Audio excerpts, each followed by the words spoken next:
La grande chambre du Conseil galactique flottait dans le vide spatial, une structure massive de cristal et de métal, témoin de 35 siècles de paix fragile. Dans sa plus grande salle, l'ambassadrice Sarah Chen se tenait seule devant les représentants réunis de 4 civilisations extraterrestres. Son tailleur gris sobre contrastait fortement avec la magnificence des formes qui l'entouraient. Le coordinateur du lycée Krell se leva le premier, ses 3 yeux clignant en séquence, tandis que des ondes télépathiques emplissaient la pièce. Il parla à haute voix, à l'intention des humains, d'une voix rauque comme des pierres. Ambassadeur humain, nous avons assez toléré votre espèce. L'armistice qui mit fin à la guerre du premier contact est par la présente déclaré nul et non avenu. Le visage de Sarah demeura parfaitement impassible. Elle s'y attendait, mais entendre ces mots lui glaça le sang. Le haut-parleur collectif Vrax s'avança sur ses 6 pattes de cerf, ses yeux composés reflétant Sarah en 1000 images fragmentées. Votre espèce s'est cachée derrière des frontières trop longtemps. La galaxie a évolué. Vous, non. Soumettez-vous à l'autorité du Conseil ou subissez-en les conséquences. Du fond de la sphère remplie d'eau, le traducteur du Seigneur des profondeurs s'anima d'un crépitement. Nous vous avons observé, vous autres humains. Vous vous êtes ramollis. Vos guerriers ont disparu. Vos enfants jouent dans les jardins et ignorent tout de la guerre. C'est un bien. Soumettez-vous pacifiquement et vous pourrez poursuivre votre existence paisible, sous notre protection. Le délégué luminaire pulsait de couleurs que l'appareil de traduction retranscrivait en paroles. Nous avons étudié vos capacités militaires. Votre flotte compte 3000 vaisseaux. Nos forces combinées totalisent 150 000 navires de guerre. Ce n'est pas une guerre que vous pouvez gagner. C'est une question de mathématiques. Sarah écouta chaque déclaration avec le même calme. Lorsque le dernier écho s'éteignit dans la salle, elle fit un pas en avant.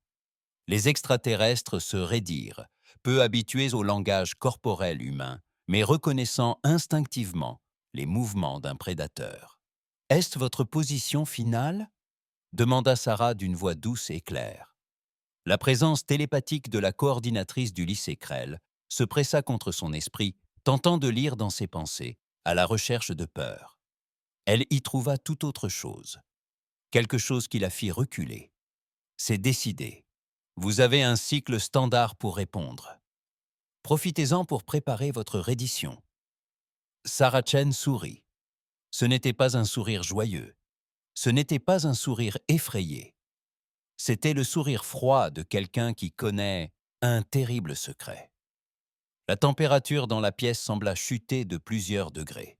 « Merci pour votre clarté », dit-elle simplement. Cela simplifie beaucoup les choses. Assisatema tiama sawati. Elle se retourna et se dirigea vers la sortie, ses pas résonnant dans la chambre silencieuse. Les extraterrestres la regardèrent partir, déconcertés par sa réaction. Ils s'attendaient à des supplications, des menaces, ou au moins à une manifestation d'émotion. Son sourire les avait troublés, mais ils chassèrent cette impression. La peur la rendait irrationnelle, se persuadèrent-ils. Alors que la porte se refermait derrière elle, Sarah toucha le dispositif de communication dissimulé dans son col. « Exécutez le protocole de rappel, » murmura-t-elle. « Ils ont fait leur choix. » À 3000 années-lumière de là, sur une planète qui ne figurait sur aucune carte du Conseil galactique, un système informatique antique reçut le signal. Il avait patiemment attendu pendant 35 siècles, entretenu par des générations d'humains qui espéraient qu'il ne serait jamais nécessaire. À présent, sa fonction était claire. La séquence d'activation commença. En orbite autour de la Terre, le général Marcus Webb se tenait sur la passerelle de la station de commandement orbitale, observant les transmissions du Nexus. C'était un homme d'un certain âge, aux cheveux gris et aux cicatrices témoignant d'une violence passée. Lorsque le message de Sarah parvint à destination, il ferma les yeux un instant, ressentant le poids de ce qui allait se produire. « Signal reçu, monsieur », annonça son officier de transmission. « Le rappel du protocole est activé. » Marcus ouvrit les yeux et contempla l'écran qui affichait la Terre en contrebas, paisible et bleu. Envoyez l'ordre de rappel à toutes les forces de défense coloniales. Réveillez la flotte silencieuse et mettez-moi en contact avec l'amiral Vulov. Autour de lui, les officiers s'activaient avec une efficacité rodée. Il n'y avait ni panique ni confusion. Ils s'étaient entraînés à ce scénario des milliers de fois. Chaque militaire savait que ce jour pourrait arriver. Il s'y préparait depuis l'enfance. Monsieur, dit une jeune lieutenante en s'approchant nerveusement, les chaînes civiles diffusent la déclaration du Conseil. Les gens ont peur. Marcus se tourna vers elle et elle vit dans son expression quelque chose qu'elle n'avait jamais vu auparavant. Ce n'était ni colère ni peur. C'était la certitude. Dites-leur, dit-il lentement, qu'ils n'ont rien à craindre. Dites-leur que nous avons tenu notre promesse. Dites-leur que nous étions prêts. À travers l'espace humain, des mondes intérieurs densément peuplés aux rudes colonies frontalières. Le message se répandit. L'armistice était rompu. La guerre était déclarée. Et avec ce message, arriva quelque chose d'inattendu. Que les extraterrestres qui surveillaient les communications humaines ne pouvaient comprendre. Le soulagement. 3500 ans, c'était long à attendre. Longtemps pour se préparer. Longtemps pour espérer ne jamais avoir à utiliser ce qu'on avait construit. Mais, si le moment était venu, l'humanité était prête. Dans l'immensité noire entre les étoiles, là où aucun capteur extraterrestre ne pouvait atteindre, d'immenses structures commencèrent à s'activer. Des vaisseaux plus grands que tout ce que l'on connaissait dans la galaxie mirent leur moteur en marche pour la première fois. Il s'agissait des vaisseaux de la flotte silencieuse. Construits dans le plus grand secret pendant des siècles, ils utilisaient une technologie que l'humanité avait patiemment développée en étudiant des systèmes extraterrestres capturés, puis en les perfectionnant grâce à son ingéniosité. L'amiral Katharina Vouloff reçut l'appel de Marcus dans ses quartiers, à bord du vaisseau amiral Nevermore. Elle dormait, mais se réveilla en sursaut au signal prioritaire. « Dis-moi, dit-elle simplement. C'est l'heure, Katharina. » Ils déclarèrent la guerre. Sarah leur laissa toutes les chances de revenir sur leur décision. Katharina s'habilla rapidement, ses mouvements efficaces et déterminés. « Combien de temps devons-nous attendre? Qu'ils fassent le premier pas, qu'ils attaquent nos mondes frontaliers. Il faut que toute la galaxie sache qui a rompu la paix. Ils vont mourir, Marcus, les civils sur ces mondes. Je le sais. » Sa voix était grave. Eux aussi le savaient. Ils s'étaient portés volontaires. C'était la triste réalité des préparatifs de l'humanité. Chaque monde frontalier était peuplé de volontaires qui savaient qu'ils seraient les premières cibles. Ce n'étaient pas des victimes impuissantes. Ils étaient l'appât d'un piège préparé depuis 35 siècles. De retour sur la station Nexus, les représentants extraterrestres se félicitèrent de leur décision judicieuse. Les humains se rendraient ou seraient anéantis. Dans les deux cas, le Conseil en tirerait profit. Ils auraient enfin accès aux ressources de la Terre et au précieux système Saoul. Ils étudieraient la biologie humaine et perceraient dans ses secrets. « Avez-vous vu le visage de l'humain » lança le porte-parole Vra aux autres. Elle sourit comme une primitive découvrant ses dents. Elle était visiblement terrifiée et tentait de le dissimuler. Le coordinateur du Haut-Krell était les moins sûrs de lui. J'ai brièvement effleuré son esprit. Ce que j'ai ressenti n'était pas de la peur. « Alors quoi » demanda le seigneur des profondeurs. Les 3 yeux de la Krell se fermèrent successivement, un geste d'incertitude. « Je n'en suis pas certain, mais j'ai recommandé à notre flotte d'avancer avec prudence. » Prudence. Les couleurs du luminar scintillèrent d'amusement. Contre 3000 vaisseaux primitifs, nous avons déjà gagné. La guerre est terminée avant même d'avoir commencé. Mais dans les profondeurs de l'espace, Sarah Chen, seule à bord de son vaisseau, faisait route vers le territoire humain. Elle n'avait ni mangé ni dormi. Elle contemplait les étoiles, songeant à ce qui l'attendait. Son grand-père avait combattu lors de la guerre du premier contact. Il lui avait raconté des histoires jamais entrées dans les livres d'histoire. Des histoires sur ce que les humains avaient fait lorsqu'ils avaient été acculés au bord du gouffre. Des histoires sur les horreurs qui avaient contraint les deux camps à s'entendre pour la paix. « Pardonnez-nous, murmura-t-elle aux étoiles. Nous avons essayé de rester pacifiques, vraiment. » Derrière elle, le centre névralgique du Conseil s'éloignait à l'horizon. Devant elle, sa planète natale l'attendait. Et ensemble, la galaxie allait apprendre une vieille leçon. Ne jamais confondre gentillesse et faiblesse. Ne jamais croire que le silence signifie capitulation. Et surtout, ne jamais forcer l'humanité à choisir entre la paix et la survie. Elle choisit toujours la survie et elle y excelle. Le commandant Zextal de la 4e flotte Krell examina avec une satisfaction croissante les rapports de renseignement sur la civilisation humaine. Les données étaient claires et rassurantes. L'humanité contrôlait exactement 47 systèmes stellaires, tous regroupés à moins de 500 années-lumière de sa planète d'origine. Sa flotte comptait 3000 vaisseaux immatriculés, la plupart âgés de plus de 200 ans. On estimait leur population à 90 milliards d'individus, répartis dans leurs diverses colonies. C'est une petite civilisation, rapporta Zextal au Conseil de guerre. Contenue, gérable. Nos forces les écraseront en quelques semaines. Ce que Zextal ignorait, ce qu'aucune des espèces du Conseil ne savait, c'est que tous les chiffres de ce rapport étaient mensongers. Non pas un mensonge proféré par les humains, mais un mensonge que les extraterrestres s'étaient eux-mêmes raconté en ne voyant que ce qu'ils voulaient s'en voir.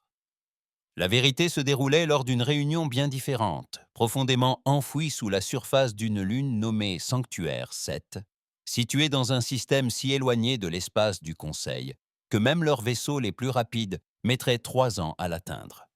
Le général Marcus Webb se tenait devant un écran holographique qui révélait l'étendue réelle de la civilisation humaine. Des points rouges marquaient les colonies. Il y en avait des milliers. Des lignes bleues représentaient les routes commerciales reliant les systèmes à travers un volume spatial qui surpassait de loin le territoire du Conseil galactique. Des marqueurs verts indiquaient les installations militaires, si nombreuses qu'elles se confondaient en amas.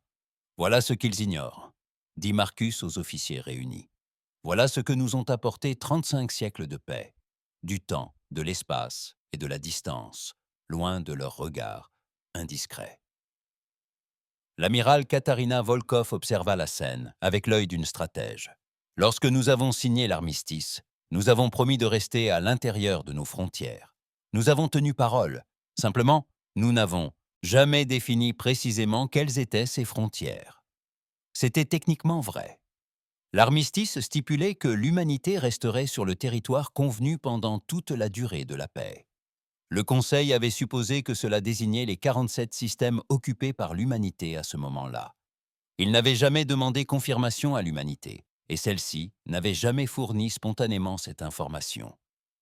Tandis que le Conseil surveillait les mondes centraux de l'humanité, des vaisseaux coloniaux humains se répandaient dans la direction opposée, s'enfonçant dans les profondeurs obscures où les capteurs du Conseil ne pouvaient pas détecter leur progression. Les premiers vaisseaux avaient quitté Saoul seulement 50 ans après la signature de l'armistice. Il s'agissait de vaisseaux générationnels, progressant lentement et silencieusement, sans faire de bruit.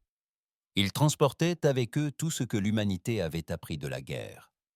Ils transportaient des semences, des échantillons génétiques et des embryons congelés.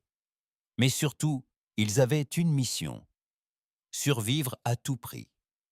Pendant plus de 3000 ans, ces colonies s'étaient développées et avaient saine prospéré.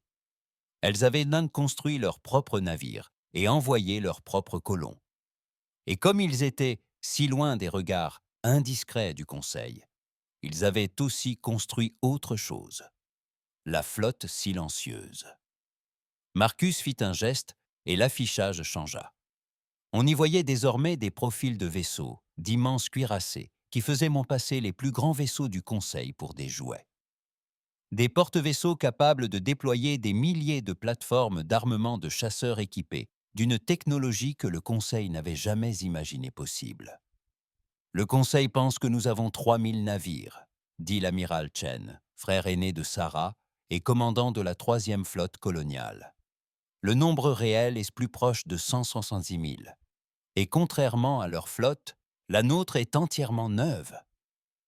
Une jeune officière leva la main avec hésitation. Monsieur, je ne comprends pas.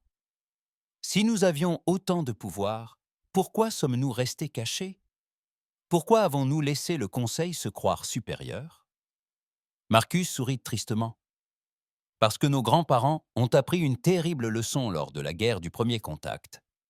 Ils ont appris ce que deviennent les humains lorsqu'ils embrassent pleinement la violence. Ils ont appris que nous sommes très doués pour la guerre, trop doués, à tel point que cela les a effrayés. Alors, ils ont choisi la paix et ils nous ont appris à la chérir par-dessus presque tout. Il afficha un autre écran. Celui-ci présentait les chiffres des victimes de la guerre du premier contact. Les chiffres étaient sidérants. Des milliards de morts dans les deux camps. Des planètes entières rendues inhabitables.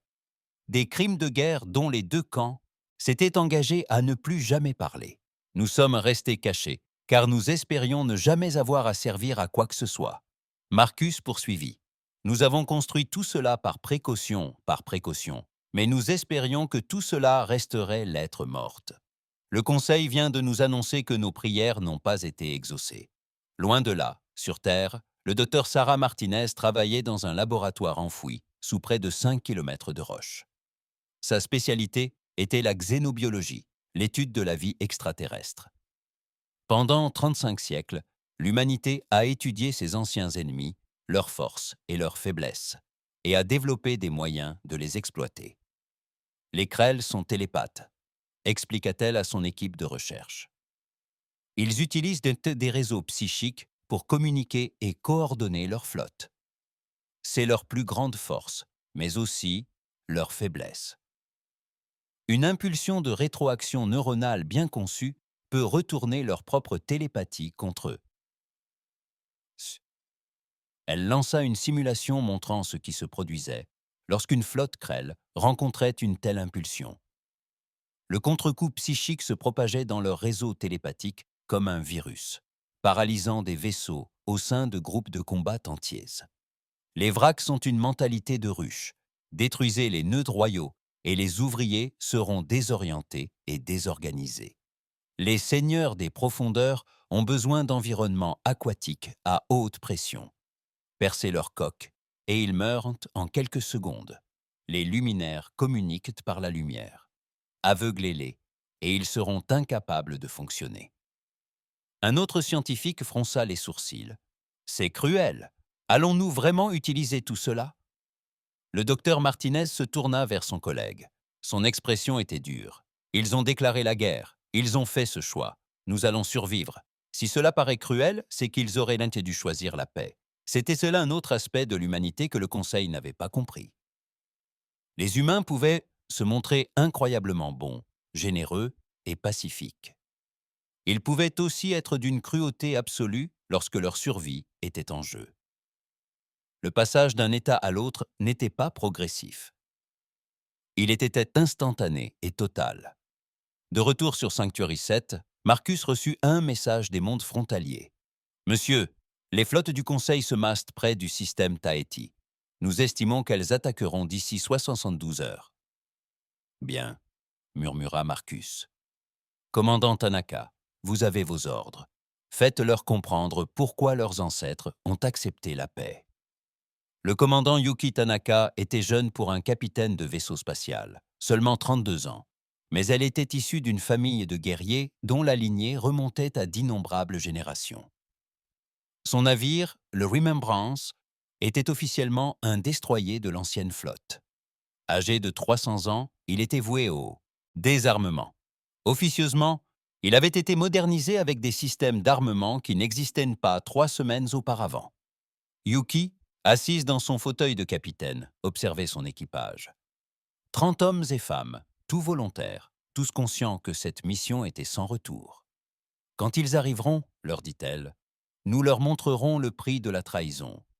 Nous leur montrerons que les humains tiennent leurs promesses, et nous avons promis que si la paix prenait fin, ils le regretteraient. » L'équipage acquiesça.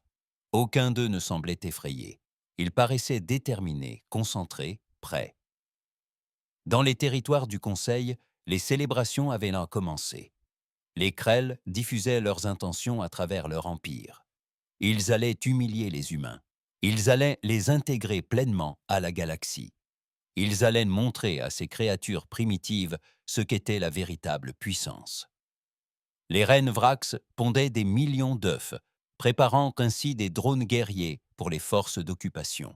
Il s'attendait à une reddition rapide de l'humanité, mais il se préparait à une éventuelle résistance. Il pensait agir avec prudence. Les seigneurs des profondeurs répétaient leur formation d'invasion dans les abysses de leur monde natal. Ils chantaient des hymnes de victoire dans leur langage subsonique. Ils s'imaginaient les riches océans des mondes humains tombant sous leur joug. Les luminars calculèrent les probabilités.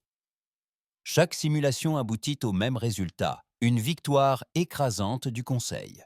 Le calcul était simple, plus de vaisseaux, plus de ressources, plus de territoire. Plus victoire. Les luminars faisaient une confiance aux mathématiques par-dessus tout. Ils ne tenaient pas compte des variables dont ils ignoraient l'existence. Dans l'obscurité interstellaire, la flotte silencieuse attendait. 170 000 navires, leurs équipages prêts, leurs armes chargées, leurs moteurs vrombissant d'une puissance à peine contenue. Ils s'étaient entraînés toute leur vie pour cela. Leurs parents s'étaient entraînés pour cela. Leurs grands-parents s'étaient entraînés pour cela. 3500 ans de préparation allaient être mis à l'épreuve. Depuis une petite station d'observation aux confins de l'espace Tahiti, le commandant Tanaka suivait l'arrivée de la flotte Krell dans le système. 40 000 vaisseaux, le plus grand groupe de combat jamais rassemblé par le Conseil. Ils arrivèrent en temps formation, précis et assuré. Yuki activa le système de communication. Ici le commandant Yuki Tanaka du vaisseau terrien Remembrance. Vous avez pénétré en territoire humain avec des intentions hostiles. C'est votre dernière chance de vous retirer. La réponse de l'amiral Krell ne tarda pas. Un seul vaisseau humain. Vous avez l'ordre de désactiver vos armes et de vous préparer à l'abordage. La résistance est féodale. Yuki regarda son officier d'armement. Ciblez leur vaisseau amiral à pleine puissance. Mais capitaine, ils sont 40 000. C'est impossible. Nous ne sommes pas là pour gagner, dit Yuki d'une voix calme. Nous sommes là pour faire passer un message. Feu à volonté. Les mains de l'officier d'armement se portèrent sur la console et firent feu. Le navire était ancien et obsolète, mais les armes désormais installées dans sa coque étaient tout sauf modernes. Conçus par les plus grands esprits que l'humanité ait produits au cours de 35 siècles, ces vaisseaux représentaient le summum de la technologie militaire humaine. Ils allaient bientôt faire découvrir aux Krell un vieil adage humain. On ne va pas à la guerre avec un couteau. Le premier tir du Remembrance franchit la distance séparant le destroyer humain du vaisseau amiral Krell en moins d'une seconde. Ce n'était ni un laser, ni un missile. Ce fut une impulsion gravitationnelle, une arme qui tordit l'espace lui-même en un point broyeur. Le vaisseau amiral, un cuirassé colossal nommé Fierté de Krell, s'effondra. 5 kilomètres de prouesse d'ingénierie extraterrestre comprimée en une sphère d'à peine 15 mètres de diamètre. 15 000 Krell périrent sur le coup. Leurs cris de mort télépathiques résonnèrent à travers le réseau psychique reliant toute la flotte. L'amiral Krell, à bord d'un vaisseau de commandement secondaire, ressentit ces morts comme des coups physiques. « Tous les vaisseaux, ripostez, détruisez ce vaisseau immédiatement. » 40 000 vaisseaux braquèrent leurs armes sur le Souvenir. L'espace autour du petit destroyer humain s'illumina de rayons d'énergie, de missiles et d'éclairs de plasma. Un instant, on crut que le minuscule vaisseau allait se vaporiser instantanément. Mais le Remembrance était doté de boucliers fonctionnant selon des principes que les Krell ignoraient. Les tirs ennemis se courbaient tout autour de lui, déviés par des puits de gravité que le vaisseau humain générait et contrôlait avec une précision inouïe. La plupart des tirs manquaient leur cible. Ceux qui atteignaient leur but étaient absorbés par un blindage conçu pour résister aux pressions du cœur d'une étoile. « Leurs boucliers tiennent bon », rapporta l'officier tactique Krell, la confusion perceptible dans sa voix intérieure. « Nos armes ne pénètrent pas. Alors, déplorez plus de vaisseaux. Concentrez vos tirs. Rien ne peut résister à la puissance de feu combinée d'une flotte entière. » Mais la commandante Tanaka n'attendait pas d'être anéantie. « Activez la charge utile de nanite », ordonna-t-elle. Groupe cible alpha. À partir de ce souvenir, des nuages invisibles de machines microscopiques se sont répandus. Ils se déplacent dans l'espace, comme des bancs de poissons. Des milliards de minuscules robots, chacun plus petit qu'un grain de sable. Lorsqu'ils ont atteint les vaisseaux Krell les plus proches, ils se sont fixés à leur coque et ont commencé à se nourrir. Les Krell utilisaient des composants organiques pour la construction de leurs vaisseaux, cultivés et façonnés par des processus biologiques. Les nanites consommaient ces matières organiques avec une efficacité terrifiante. En quelques minutes, des vaisseaux entiers se désintégraient, leurs coques se dissolvant en nuages de débris. Les Krell, quant à eux, ne périrent certes pas aussi vite. Ils suffoquaient lentement, tandis que leurs vaisseaux se désintégraient autour d'eux. Leur terreur télépathique alimentait le chaos qui se propageait dans la flotte. « Que se passe-t-il » demanda l'amiral Krell. « Pourquoi nos vaisseaux sont-ils en panne ?» Personne ne répondit. Les capteurs ne détectaient en rien. Les attaques étaient invisibles. Vaisseau après vaisseau, les ténèbres s'éteignirent. Leur brèche était net compromise. Leur système est défaillant. La formation précise de la flotte Krell se dissipa dans la confusion, tandis que les capitaines tentaient de manœuvrer pour échapper à ce qui les décimait. Le commandant Tanaka observait le chaos sans satisfaction, animé seulement d'une détermination farouche. Charger les munitions cinétiques, viser les groupes aéronavals. Le Remembrance avait encore une arme à démontrer. De ses canons avant, il tirait des projectiles solides. Il s'agissait de simples morceaux de métal, en forme de lance, pesant chacun plusieurs tonnes. Mais ils se déplaçaient au 90% de la vitesse de la lumière. À cette vitesse, la masse devenait une arme dévastatrice. Les projectiles cinétiques transperçaient les vaisseaux Krell comme s'ils étaient faits de papier. Chaque impact libérait une énergie équivalente à une explosion nucléaire. Les vaisseaux ne se contentaient pas de périr. Ils se vaporisèrent, se transformant en nuages de gaz surchauffés qui s'étendaient à vue d'œil. L'amiral Krell assista, horrifié, à l'anéantissement de sa flotte. En moins de 10 minutes, il avait perdu plus de 3000 vaisseaux. 3000 vaisseaux détruits par un seul vaisseau humain que leur service de renseignement avait enclassé comme obsolète. « Retraite !» ordonna-t-il. Tous les vaisseaux sautèrent en lieu sûr. Retraite immédiate. Mais le souvenir n'était pas terminé. Alors que les vaisseaux Krell commençaient à activer leurs moteurs de saut, Yuki donna un dernier ordre. Activation du puits de gravité, pleine puissance. L'espace autour du champ de bataille devint soudainement impossible à quitter. Le souvenir généra un champ gravitationnel si intense qu'il empêchait tout voyage supraluminique. Les vaisseaux Krell qui tentèrent de sauter virent là-bas leurs propulseurs tomber en panne, leurs moteurs surchauffés. Certains vaisseaux explosèrent lorsque leurs moteurs de saut se désintégrèrent. « Nous ne pouvons pas nous échapper », rapporta l'officier tactique.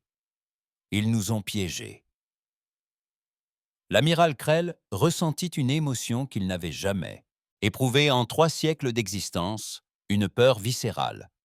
Signalez à tous les vaisseaux. Concentrez tous vos tirs sur ce seul vaisseau. Tout ce que nous avons, détruisez-le maintenant. Les 37 000 vaisseaux Krell restants se retournèrent comme un seul homme et déchaînèrent toute leur puissance de feu.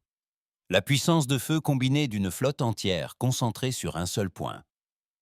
Les boucliers du Remembrance tinrent bon pendant près d'1 minute. Un exploit impossible qui aurait semblé magique à n'importe quel ingénieur maîtrisant les lois de la physique. Mais même l'ingénierie humaine a ses limites. Les boucliers cédèrent. Le blindage, pourtant si résistant, commença à fondre sous le feu nourri des tirs. La coque se perça à une 12aine d'endroits. La commandante Tanaka sentit le vaisseau se consumer autour d'elle. Les systèmes de secours hurlaient. La moitié de son équipage avait déjà péri. La gravité artificielle cessa et elle se retrouva à flotter dans son fauteuil de commandement. « Communication » dit-elle calmement. « Sommes-nous toujours en transmission ?»« Oui, capitaine. »« L'émetteur fonctionne encore. » Bien. Yuki activa le canal de communication de la flotte. Elle savait que les Krell étaient à l'écoute. Elle savait que les humains, à travers toute la galaxie, étaient à l'écoute. Elle savait que l'histoire était en train d'écouter. Ici le commandant Yuki Tanaka du Destroyer Remembrance, à la flotte Krill. Vous avez détruit un vaisseau obsolète et perdu 4000 vaisseaux en échange. Voilà le prix de la guerre contre l'humanité. Voilà ce que nous pouvons faire avec notre vieux matériel. Imaginez ce que notre nouvelle flotte vous fera. Elle marqua une pause, observant les membres d'équipage survivants. Ils flottaient sur le pont en ruine, blessés et mourants. Mais aucun ne semblait avoir peur. Ils paraissaient fiers. Pour l'humanité entière, ils avaient fait leur choix. À présent, nous faisons le nôtre. Souvenez-vous de ce pourquoi nous combattons. Souvenez-vous pourquoi nous construisons des armes que nous espérons ne jamais utiliser. Et souvenez-vous que la paix est toujours préférable à la victoire. La dernière salve de la flotte Krell a déchiré le mémorial. Le vaisseau a explosé dans un éclair de lumière visible jusqu'aux confins du système. La commandante Tanaka et son équipage périrent sur le coup, mais leur message avait été transmis. La flotte Krill, meurtrie et désorientée, se retrouva à la dérive dans l'espace, tentant de comprendre ce qui venait de se produire. « Amiral » annonça l'officier de transmission. « Nous recevons une transmission. Elle provient de l'espace humain. Il nous parle. Transmettez-la. » La voix qui parvint à destination était calme et posée. C'était celle du général Marcus Webb. « Flotte Krell, ici le commandement terrien. Vous venez de détruire l'un de nos vaisseaux et de tuer 30 humains. C'est un acte de guerre. C'est aussi une erreur que vous ne regretterez pas. Le vaisseau avait 300 ans. Il était programmé pour être désarmé. Ce n'était pas un vaisseau de première ligne. Ce n'était même pas un vaisseau de réserve. C'était une pièce de musée, et elle a détruit 4000 de vos vaisseaux. L'amiral Krell sentit son sang se glacer. « Vous mentez. C'est de la guerre psychologique. Croyez ce que vous voulez, » poursuivit Marcus. « Mais sachez que nous surveillons votre flotte d'invasion. Nous savons exactement où vous êtes. Nous connaissons votre formation. Nous connaissons vos capacités. Nous envoyons des moyens bien plus modernes pour vous accueillir. Vous avez environ 6 heures avant l'arrivée de notre véritable flotte. Je vous suggère d'utiliser ce temps pour faire la paix avec les dieux auxquels vous croyez. » La communication fut coupée. La flotte Krell resta suspendue dans l'espace, prisonnière du puits de gravité généré par le souvenir. Il faudrait des heures pour que le champ se dissipe. Il n'avait d'autre choix que d'attendre. « Amiral, » dit l'officier tactique d'une voix calme, « si ce qu'ils disent était vrai, si ce vaisseau était réellement obsolète et que leurs nouveaux bâtiments sont encore plus puissants, alors nous avons commis une terrible erreur. » L'amiral conclut, « Contactez le Nexus. Dites-leur que nous avons besoin de renforts. Dites-leur tout. » Mais les renforts mettraient des jours à arriver, et les humains avaient promis d'être là dans 6 heures. Les Krell commencèrent à se préparer. Ils établirent des positions défensives. Ils effectuèrent des diagnostics sur tous les systèmes. Ils firent tout leur possible pour se préparer au combat. Mais parmi les équipages des 37 000 vaisseaux, un sentiment nouveau se répandait. C'était le même sentiment qu'avait éprouvé leur amiral, la peur. Les humains approchaient et les Krell commençaient à comprendre qu'il y a 3500 ans, ils n'avaient pas mené une guerre, mais survécu à une extermination. L'armistice n'avait pas été une victoire, mais un acte de clémence, et ils venaient de le rejeter. Dans l'obscurité au-delà du système Tahiti, l'amiral Katarina Volkov se tenait sur la passerelle du Nevermore, les yeux rivés sur le compte à rebours. À ses côtés, 200 vaisseaux capitaux de la flotte silencieuse attendaient. Il ne s'agissait pas de pièces de musée. Ces navires n'avaient jamais combattu, construits avec une technologie représentant le summum du génie humain. Leurs équipages étaient frais, bien entraînés et déterminés. 5h57 avant le saut, annonça l'officier de navigation. Katarina consulta l'écran affichant la position de la flotte Krell. 37 000 vaisseaux. En temps normal, 200 vaisseaux n'auraient aucune chance face à un tel nombre. Mais les circonstances étaient loin d'être normales. Les Krell venaient de découvrir les capacités d'un simple vaisseau humain obsolète. Ils allaient bientôt découvrir ce qu'une flotte humaine moderne pouvait accomplir. « Préparez tous les systèmes d'armement », ordonna-t-elle. « Quand nous interviendrons, je veux les frapper avant même qu'ils puissent l'entréagir. Sans pitié, sans hésitation, ils voulaient la guerre. Nous allons leur donner la guerre. » Autour d'elle, les officiers s'activaient avec une efficacité tranquille. Point de rage guerrière, point de soif de sang. Seule une froide détermination professionnelle régnait. Voilà ce que l'humanité était devenue au fil des siècles. Non plus des guerriers avides de guerre, mais des protecteurs conscients que, parfois, la violence était nécessaire. Et lorsque cela s'avéra nécessaire, l'invasion de New Harvest par le collectif Vrax débuta exactement comme leur stratège militaire l'avait prédit. Ce monde agricole était faiblement défendu. Sa population se composait principalement d'agriculteurs et de terraformeurs. Les Vrax déployèrent une force modeste de 5000 vaisseaux, largement suffisante pour submerger ce qu'ils estimaient être une résistance minimale. La reine Mind Exatar observait, à travers les yeux de ses drones, leur descente vers la surface de la planète. Le monde était magnifique, couvert de vastes champs de blé doré et de vergers croulant sous les fruits. Des hameaux épars parsemaient le paysage. De simples constructions abritaient la population humaine. Il semblait paisible, simple. Démarrer les opérations de débarquement, ordonna Exatar à travers le réseau de la ruche. Sécuriser les centres de population, perte minimale. Nous voulons que ces humains restent en vie pour travailler les champs, sous une supervision adéquate. La première vague de guerriers. Rex atterrit près de la plus grande agglomération, une ville nommée Harvest Home. Les soldats insectoïdes se déplaçaient avec une efficacité coordonnée, encerclant les bâtiments, prêts à toute résistance.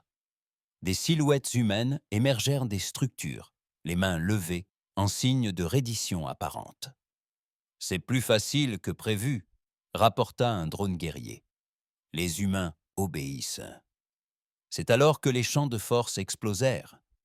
Les systèmes d'irrigation que les Vrax avaient aperçus depuis l'orbite n'étaient en réalité que des armes.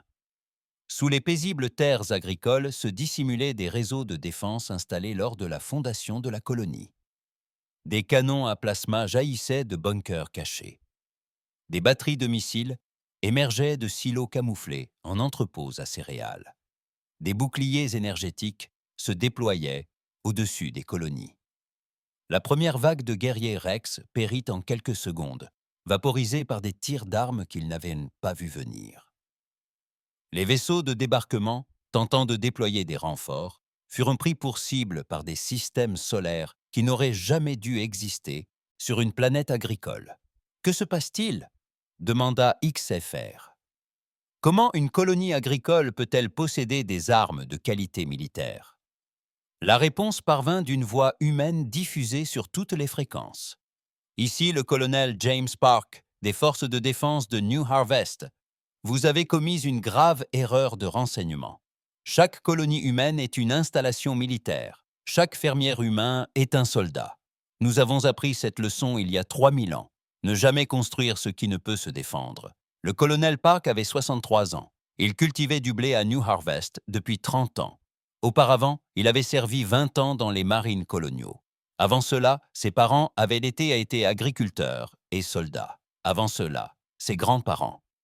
Chaque génération de sa famille avait appris à cultiver la terre et à faire la guerre avec la même habileté. Toutes les unités exécutent le schéma défensif Delta, ordonna Park. Son ton était calme et professionnel. Ce n'était pas son premier combat. Souvenez-vous de votre entraînement. Protégez les colonies. Faites-leur payer chaque mètre carré. Les humains de New Harvest se déplaçaient avec une précision militaire, car ils étaient militaires. Les VR avaient supposé que les colons des frontières seraient des civils faibles et inexpérimentés.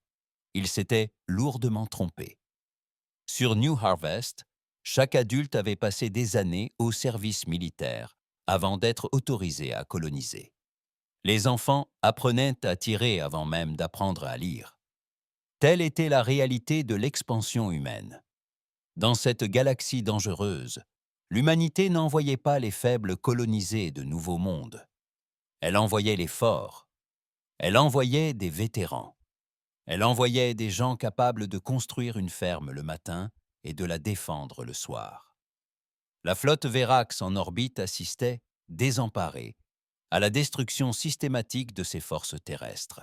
« Déployez plus de guerriers !» ordonna Guthard. « Submergez-les par le nombre !» Mais le nombre ne suffisait pas. Les humains avaient transformé la planète entière en champ de bataille. Chaque colline offrait des positions de tir, chaque vallée des zones de destruction, et chaque forêt dissimulait des troupes. Les Verax lancèrent des Roskans, des drones à la surface, et les virent périr par vagues successives. « C'est impossible », siffla Zar. « Ce sont des agriculteurs. Comment ont-ils pu acquérir une formation militaire en étant agriculteurs ?» répliqua le colonel Park, ayant intercepté la fréquence de commande VR. « Nous cultivons la terre, nous élevons des familles, nous bâtissons des communautés et nous les défendons. Tout cela chaque jour. Vous croyez que ce sont des compétences distinctes? Pour les humains, c'est une seule et même compétence. On appelle ça la survie. » Après 6 heures de combats terrestres acharnés, les Vrax avaient perdu la moitié de leur force d'invasion et n'avaient conquis aucune colonie. Cathar décida de se retirer et de bombarder la planète depuis l'orbite. « Si nous ne pouvons pas la prendre, nous la détruirons. Préparez les frappes orbitales. » Le bombardement orbital n'eut jamais lieu. Alors que la flotte VR s'apprêtait à faire feu sur la planète, des capteurs détectèrent des vaisseaux en approche. De nombreux vaisseaux. La flotte de renfort humaine était arrivée et n'était pas disposée à entamer des négociations à l'échelle galactique. Dans les profondeurs cristallines de l'espace luminare, l'amiral Katharina Voulov donnait une toute autre leçon aux extraterrestres de lumière. Les luminars avaient toujours cru que leur plus grande force résidait dans leur système de communication. Ils communiquaient par la lumière, transmettant données et ordres à la vitesse des photons. Cela rendait leur coordination parfaite, leur réponse instantanée. L'amiral Vulkov avait passé 20 ans à étudier les communications luminares. Elle comprenait leur langage mieux que la plupart des luminars eux-mêmes, et elle savait y mentir. « Transmettez de faux ordres sur leur fréquence de commandement, » ordonna-t-elle. « Faites croire que cela vient de leur commandant de flotte. Ordonnez au groupe Alpha de se replier sur des positions défensives. Dites au groupe Beta qu'Alpha a été détruit et qu'il doit battre en retraite. Dites au groupe Gamma que des renforts y arrivent par derrière. » La flotte luminare sombra dans le chaos. Les vaisseaux se déplaçaient dans des directions opposées, obéissant à des ordres qui semblaient légitimes mais se contredisaient. Lorsqu'ils comprirent la supercherie, la flotte humaine était déjà parmi eux, et le combat rapproché ne favorisa pas l'avantage de coordination à longue distance des luminars. La bataille fut brutale et brève. Les luminars perdirent 3 flottes entières avant que leur haut conseil ne demande la paix. Les humains acceptèrent, mais à des conditions draconiennes. L'espace luminaire était désormais restreint. Ils ne s'étendraient pas. Ils ne reconstruiraient pas leur armée. Ils seraient surveillés. Mais le pire des sorts s'abattit sur les seigneurs des profondeurs. Les espèces aquatiques croyaient leur maîtrise de la guerre océanique inégalée. Elles attaquèrent Poséidon, un monde océanique habité par les humains, s'attendant à une victoire facile. Ils découvrirent tout autre chose. La division Mariana était l'unité militaire la plus spécialisée de l'humanité. Ses membres étaient des humains génétiquement modifiés pour survivre dans les profondeurs abyssales. Leur corps pouvait résister à des pressions colossales qui tueraient instantanément des humains normaux. Leurs yeux pouvaient voir dans l'obscurité la plus totale. Leurs poumons pouvaient extraire l'oxygène de l'eau. Ils furent conçus dans un seul but, combattre dans des environnements où les humains, ordinaires, ne pourraient survivre. Lorsque les seigneurs des profondeurs attaquèrent Poséidon, Ils s'attendaient à affronter des humains en submersible et en combinaison pressurisée. Au lieu de cela, ils rencontrèrent des ennemis capables de nager plus vite, de plonger plus profondément et de voir dans l'obscurité mieux qu'eux. La division Mariana combattit avec des armes conçues pour le combat sous-marin, des torpilles à cavitation créant des bulles de vide qui implosaient avec une force dévastatrice, des armes soniques utilisant l'océan comme milieu de destruction, et des agents chimiques inoffensifs pour l'homme mais mortels pour les seigneurs des profondeurs. La bataille dura 3 jours. La bataille se déroula dans les profondeurs abyssales des océans de Poséidon, sous une pression telle qu'elle aurait broyé les diamants, et dans une obscurité telle qu'elle engloutissait toute lumière. À la fin du combat, les seigneurs des profondeurs avaient perdu toute leur flotte d'invasion. Pas un seul vaisseau ne s'échappa. Les seigneurs des profondeurs survivants, qui parvinrent à regagner leur monde natal, rapportèrent des récits qui semblaient incroyables. Des récits d'hommes qui se mouvaient dans l'eau comme s'ils y étaient nés. Des récits d'ennemis qui combattaient dans les profondeurs abyssales sans la moindre peur. Des récits de guerriers qui souriaient dans l'obscurité avant de tuer. À Tahiti, la flotte de l'amiral Volkov avait vaincu les Krells. La bataille avait été méthodique et efficace. 200 vaisseaux humains avaient détruit 37 000 vaisseaux Krells en moins de 8 heures. L'écart technologique était tel qu'il ne s'agissait pas d'une bataille, mais d'une exécution. Les quelques vaisseaux Krells qui parvinrent à s'échapper portèrent un message vers leur monde d'origine. Un message qui se répandit dans tout le peuple créé. Un message que leurs ancêtres connaissaient, mais qu'ils avaient oublié. Ne combattez jamais les humains, quelles que soient les circonstances. La paix n'est pas une faiblesse. La paix est une miséricorde. Et lorsque les humains font preuve de miséricorde, acceptez-la avec gratitude. Le général Marcus Webb reçut les rapports de bataille de tous les fronts. La nouvelle récolte avait tenu bon. Les Vrax étaient en pleine retraite. Les Luminars avaient non capitulé. Les seigneurs des profondeurs étaient anéantis. Les Krells étaient vaincus. En moins de 2 semaines, les forces combinées du Conseil galactique avaient été vaincues. Bon bilan, demanda Marcus d'une voix calme. Minimes, monsieur. New Harvest a perdu 400 civils. Divers autres engagements nous ont coûté environ 3000 hommes au total. Les pertes ennemies se chiffrent en millions. Marcus ferma les yeux. 3000 humains morts, des millions d'extraterrestres morts. Voilà pourquoi l'humanité avait choisi la paix. Voilà pourquoi elle avait dissimulé sa puissance. Car, lorsque les humains se sont battus, l'univers a saigné. Envoyez un message à tous les territoires du Conseil, ordonna Marcus.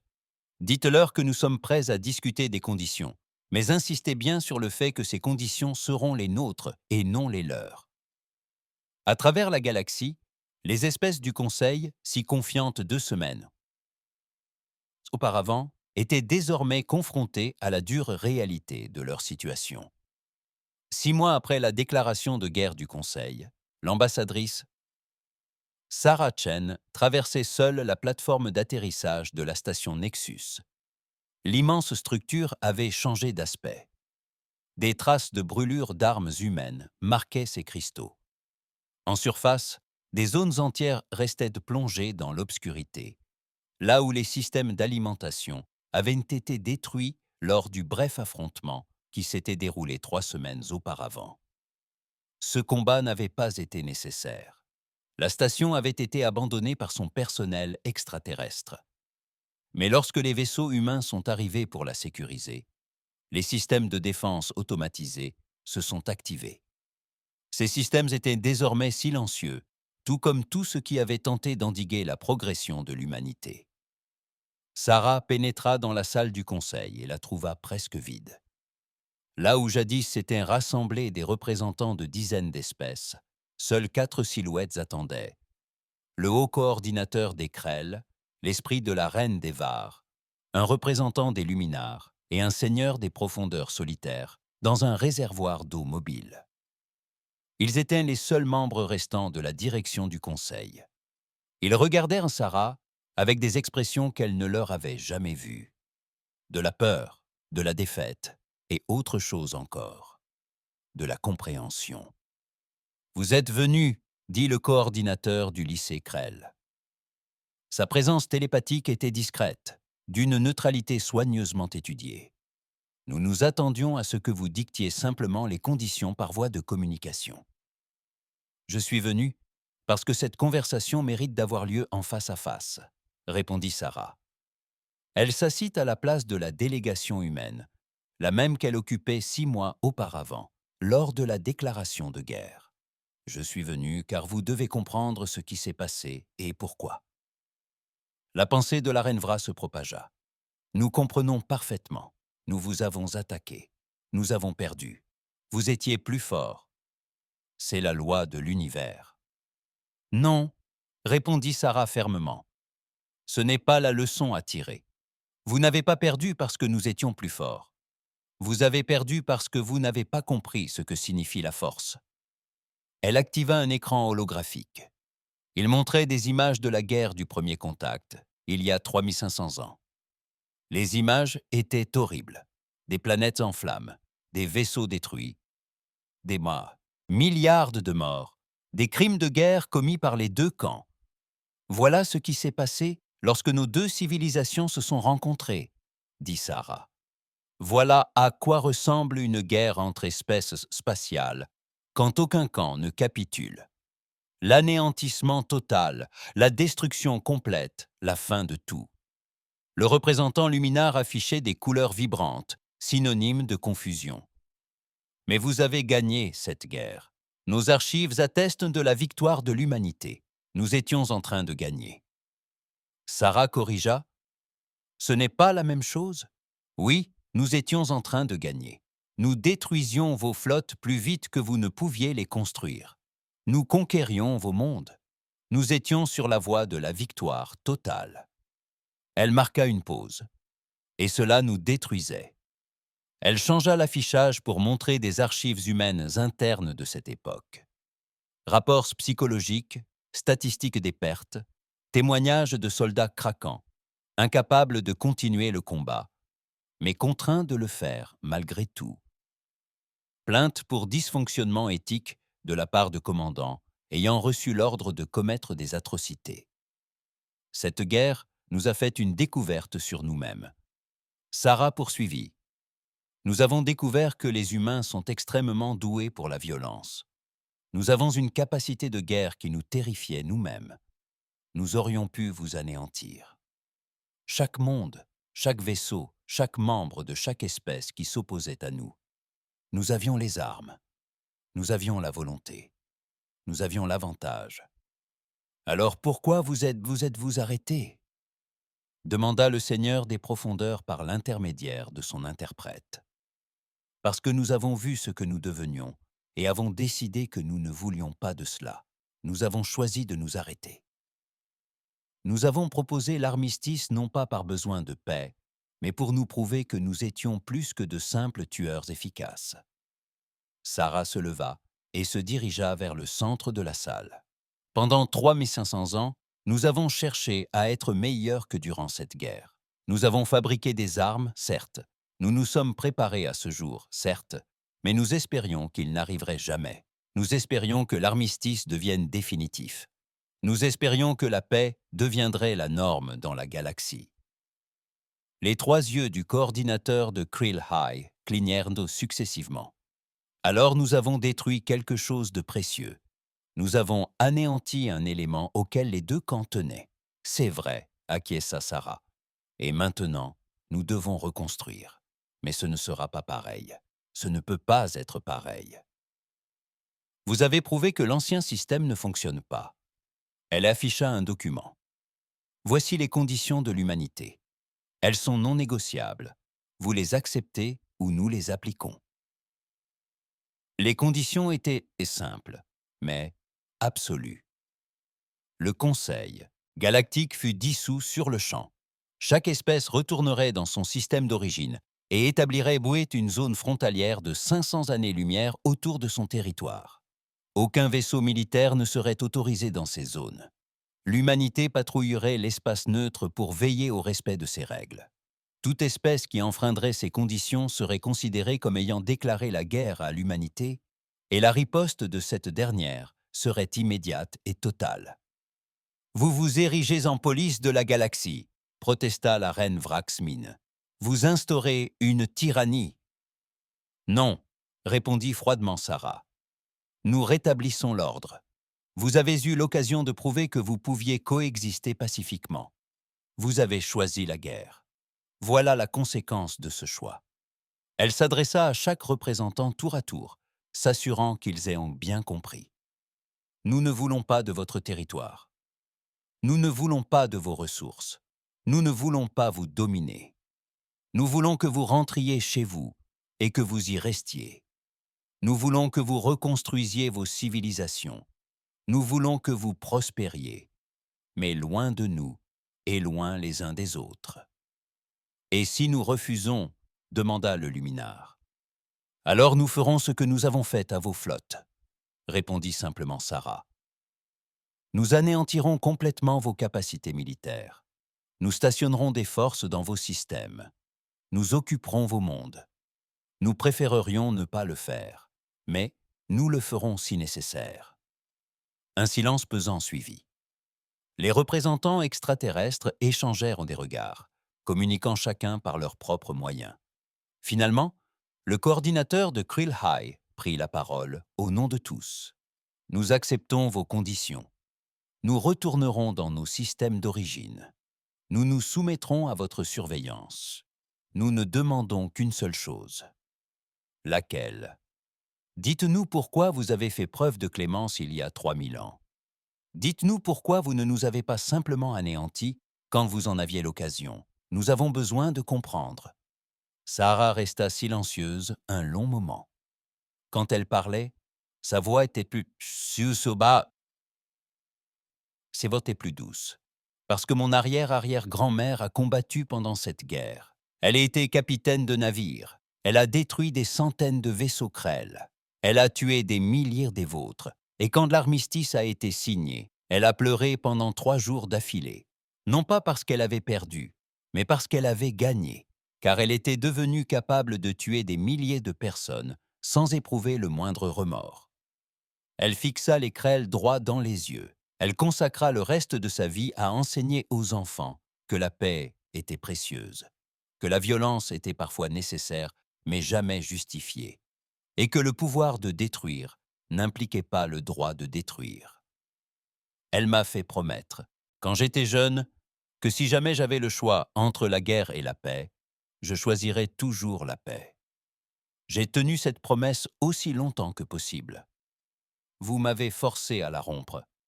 Le coordinateur du lycée Krell baissa la tête en signe de respect. Nous comprenons maintenant. Nous nous souviendrons de cette leçon. Nous l'enseignerons à nos enfants. Nous n'oublierons plus jamais. Un à un, les représentants extraterrestres signèrent l'accord. Le Conseil galactique fut officiellement dissous. Le nouvel ordre était instauré. La galaxie serait différente désormais. Plus sûre, peut-être plus paisible, espérons-le, mais aussi plus solitaire. Le rêve d'une civilisation galactique unie s'était évanoui. Sarah quitta la station Nexus et regagna son vaisseau. Le voyage de retour sur Terre dura 2 semaines. Elle passa la plupart de ce temps à contempler les étoiles, songeant à ce qu'elle avait perdu et à ce qu'elle avait gagné. Une fois arrivée sur Terre, elle se rendit directement à la tombe du soldat inconnu de la guerre du premier contact. C'était un monument simple, une simple pierre noire, sur laquelle étaient gravés des noms, des milliers de noms, des millions de noms, à la mémoire de tous les humains morts dans ce terrible conflit. Elle plaça une nouvelle plaque à côté de l'ancienne. On pouvait y lire « Ils nous ont donné 3500 ans. Nous ne les avons pas gaspillés. Nous avons construit. Nous avons prospéré. Nous nous sommes préparés. Et lorsque la guerre a repris, nous nous sommes souvenus du prix de la paix. Puissions-nous ne jamais l'oublier. » Au-dessus de la Terre, la flotte silencieuse maintenait son orbite. 170 000 vaisseaux étaient désormais visibles de tous ceux qui levaient les yeux. Ils n'étaient plus cachés. Ils étaient un rappel, une promesse, un avertissement. Dans son bureau de la station de commandement orbitale, le général Marcus Webb recevait des rapports de tout l'espace habité. Les zones frontalières étaient en cours d'établissement. Des stations de surveillance étaient maintes construites. Les anciennes espèces du Conseil se conformaient aux conditions, certaines à contre-cœur, d'autres avec ce qui semblait être un soulagement. « Monsieur », s'approcha un jeune officier, « les chaînes d'information veulent vous interviewer. Elles parlent d'une grande victoire. » Marcus secoua la tête. Ce n'était pas une victoire, c'était une nécessité. Nous avons fait ce que nous devions faire, ni plus ni moins. Que dois-je leur dire, monsieur? Dites-leur de rentrer chez eux. Dites-leur de serrer leur famille dans leurs bras. Dites-leur d'être reconnaissants de vivre à nouveau en temps de paix.